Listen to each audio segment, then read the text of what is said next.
தலைக்கு தேய்க்க தேவையான ஹெர்பல் ஆயில் தயாரிக்க தேவையான பொருட்கள்: கொஞ்சம் 2 ஸ்பூன் ஓமம், மருதாணி இலை, கருவேப்பிலை, மருதாணி, அவுரி, நெல்லிக்காய், பெரிய நெல்லிக்காய், இது மர நெல்லிக்காய், இது இந்த சின்ன வெங்காயம் சைஸில் இருக்கும்.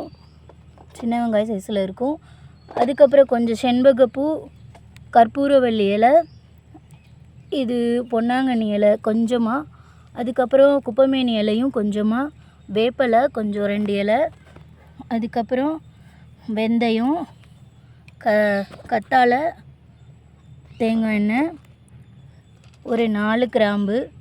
இந்த கிராம்பும் வெந்தயமும் அப்புறம் செம்பருத்தியும் கடைசியில் தான் சேர்க்கணும்.